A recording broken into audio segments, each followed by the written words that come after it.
అందరికీ నమస్కారం అండి. నేను బాగున్నాను. మీరు బాగున్నారా? ఈరోజు మనం రాజ్మా రైస్ ఎలా తయారు చేసుకోవాలో చూద్దాం. దానికి కావలసిన పదార్థములు చూద్దామండి.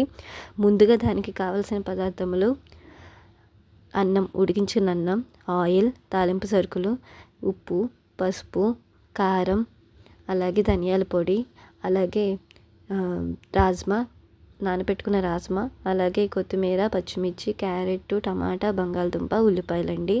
ముందుగా నానబెట్టుకున్న రాజ్మాని ఒక 3 టైమ్స్ బాగా వాష్ చేసుకున్న తర్వాత ఒక కుక్కర్లో వేసి తగినంత నీళ్ళు పోసి, అంటే అవి ములిగేంత వరకు నీళ్ళు పోసి, ఒక స్పూన్ అండ్ హాఫ్ పసుపు ఉప్పు వేసుకుని కుక్కర్ ఆన్ చేసుకోవాలండి. ఈ కుక్కర్లో ఒక 7 విజిల్స్ వచ్చిన తర్వాత అవి ఉడుకుతాయి. ఉడికిన వాటిని ఇలాగా బెజ్జాల దాంట్లో వడపోసుకోవాలి. తర్వాత ఆయిల్ పెట్టుకుని తాలింపు సరుకులు వేయించుకోవాలండి. సో తాలింపు సరుకులు అంటే మినప్పప్పు, ఆవాలు, జీలకర్ర, అలాగే వేపుడు పచ్చెనపప్పు, కరివేపాకు, ఎండుమిర్చి అండి. తర్వాత వెజిటేబుల్స్ అన్నిటిని ఇలాగ మనం చూపించిన విధంగా కట్ చేసుకొని పక్కన పెట్టుకోవాలి. తాలింపు వేగిన తర్వాత మనం పచ్చిమిర్చి అండ్ ఉల్లిపాయలు వేసుకుని వేయించుకోవాలండి. ఇలా కొంచెం వేగిన తర్వాత కలుపుకుంటూ వేగిన తర్వాత అల్లం వెల్లుల్లి పేస్ట్ వేసుకోవాలండి. అల్లం వెల్లుల్లి పేస్ట్ మీకు కావాలితే వేసుకోవచ్చు, లేకపోతే లేదు.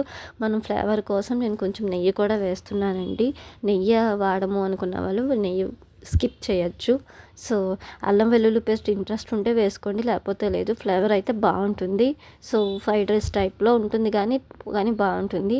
ఇదిగోండి, ఉల్లిపాయ ముక్కలు, పచ్చిమిరపకాయ ముక్కలు వేగిన తర్వాత మిగిలిన వెజిటేబుల్స్ అంటే బంగాళదుంపలు, క్యారెట్, టమాటా కూడా వేసేసుకుంటున్నానండి. ఇలా వేసుకున్న తర్వాత వాటి అన్నిటిని బాగా ఉడికించాలండి. మీకు చూపించేంత కొంచెం ముక్కలకు సరిపడగా సాల్ట్ వేస్తున్నానండి. రాజ్మాలో సాల్ట్ వేసాము, ఉప్మాలో సాల్ట్ వేస్తున్నామండి. సో ఇలా సాల్ట్ వేసిన తర్వాత కొంచెం ధనియాల పొడి కూడా వేస్తున్నారండి. అలాగే ధనియాల పొడి ఎందుకంటే ఫ్లేవర్ కోసం వేస్తామండి. అలాగే కొంచెం కారం కూడా వేస్తున్నాను.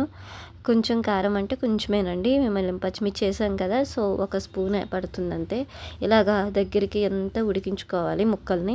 ఇలా ఉడికిన తర్వాత మనం ముందుగా వడపోసుకున్న రాజ్మా ఉంది కదండి, ఆ రాజ్మాని వేసేసి కలుపుకోవాలి. రాజ్మాలో big size and small size ఉంటాయి. నేను స్మాల్ సైజు రాజ్మా తీసుకున్నానండి. బిగ్ సైజ్ అయితే మళ్ళీ కట్ చేసుకోవాల్సి వస్తుంది, పెద్దగా ఉండి తినబుద్ధి అవ్వట్లేదు. అందుకని ఇలా స్మాల్ సైజు. ఈలోపు రైస్ని ఇలా పొడిగా చేసేసుకుని కొంచెం పసుపు అండి. సో పసుపు, అలాగే కొంచెం ఉప్పు, రైస్కి సరిపడగా ఉప్పు వేసుకోవాలండి. సో మీరు ఉప్పు సమానంగా వేసుకోవచ్చు, లేదా మీకు ఎలా తింటారో అలా వేసుకుని దానిని మీకు చూపించిన విధంగా అన్నానికి పట్టించాలండి. సో అన్నానికి పట్టించాక అన్నం అయితే ఇలా వస్తుందండి. సో ఇలా వచ్చిన రైస్ని మనం ఉడికిన మిశ్రమంలో, ఈ వెజిటేబుల్స్ మిశ్రమంలో ఆ రైస్ని కొంచెంగా వేసుకోవాలండి. ఒకేసారి వేసుకున్నా పర్వాలా, కొంచెంగా వేసుకున్నా పర్లా. ఇలా వేసుకున్న తర్వాత దాన్ని మొత్తం కలపాలండి. కలిపిన తర్వాత ఇలా వస్తుంది.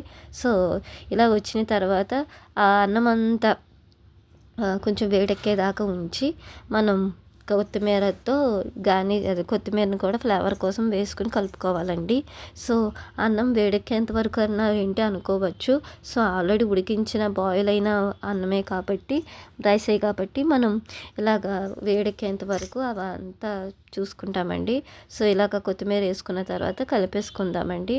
ఇలా కలుపుకున్న తర్వాత రాజ్మా రైస్ చూడండి ఎంత బాగుందో.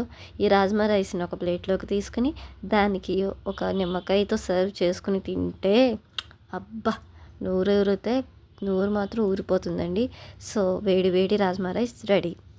ఇప్పుడు వరకు నా ఛానల్ని ఇంకా సబ్స్క్రైబ్ చేయకపోతే ప్లీజ్ సబ్స్క్రైబ్ అండి. Thanks for watching. బాయ్ అండి. అందరూ క్షేమంగా ఉండండి.